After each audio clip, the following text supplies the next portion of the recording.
नमस्कार। तो चलिए आज बात करते हैं अनिल कपूर की नई एक्शन ड्रामा फिल्म सूबेदार की।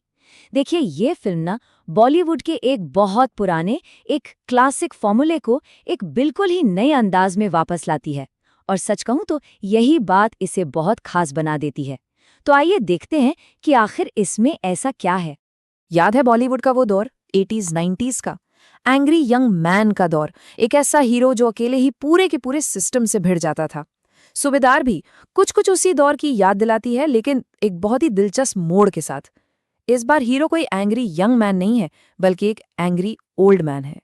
तो फिल्म का जो सबसे बड़ा आकर्षण है, जो इसकी यूएसपी है, वो यही एंग्री ओल्ड मैन वाला कॉन्सेप्ट है।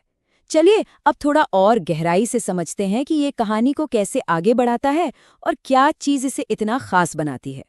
मतलब फिल्म का जो मेन आइडिया है वो बिल्कुल यही है, 80 के दशक के उस क्लासिक हीरो को वापस लाना जो अन्याय के खिलाफ, नाइंसाफी के खिलाफ तन कर खड़ा हो जाता था।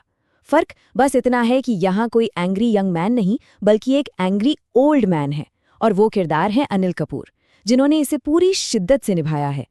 तो सवाल ये उठता है कि आखिर इस एंग्री ओल्ड मैन के गुस्से की वजह क्या है? ऐसी कौन सी बात है जो उसे इस लड़ाई में खींच लाती है?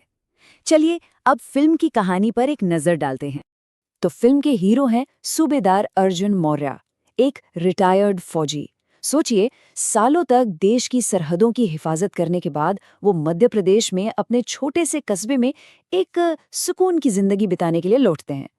लेकिन वहां उनका सामना एक नई और शायद पहले से भी ज्यादा खतरनाक जंग से होता है, रेत माफिया से।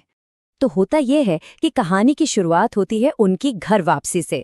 बहुत जल्द उनका सामना इलाके के दबंगों और रेत माफिया से होता है, जिन्होंने पूरे कस्बे पर अपना राज कायम रखा है।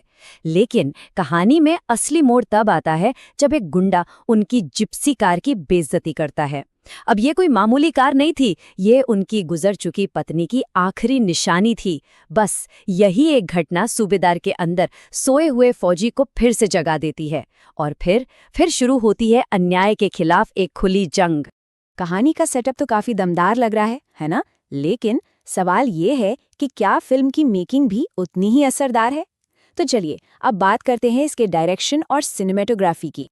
देखिए, इस फिल्म को दो अलग अलग हिस्सों में बांटा जा सकता है। जो फर्स्ट हाफ है वो काफी तेज रफ्तार और दिलचस्प है, मतलब वो दर्शकों को पूरी तरह से बांधे रखता है। लेकिन इंटरवल के बाद ऐसा लगता है कि कहानी थोड़ी बिखरने लगती है और अपनी पकड़ कहीं ना कहीं थोड़ी ढीली कर देती है।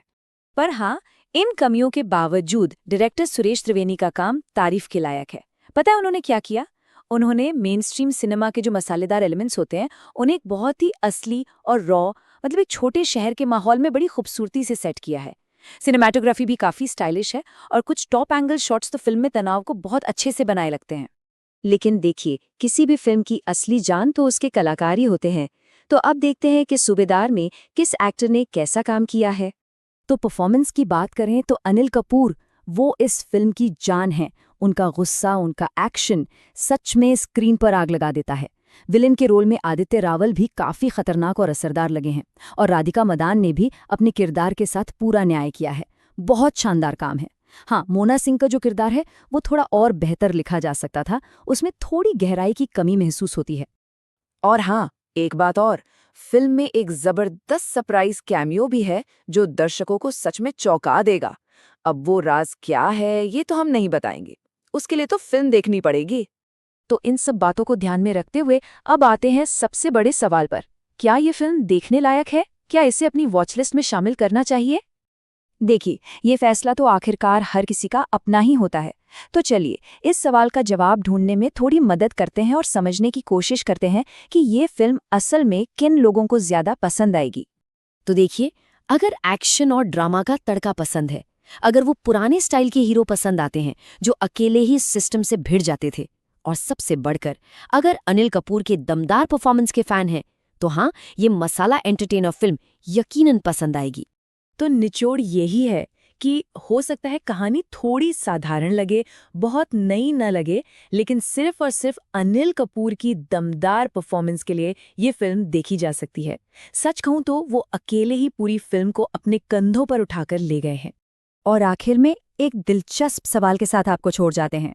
फिल्म का जो अंत है वो साफ साफ एक सीक्वल की तरफ इशारा करता है। तो क्या हमें सूबेदार अर्जुन मौर्य एक और मिशन पर नजर आएंगे? इसका जवाब तो अब वक्त ही देगा।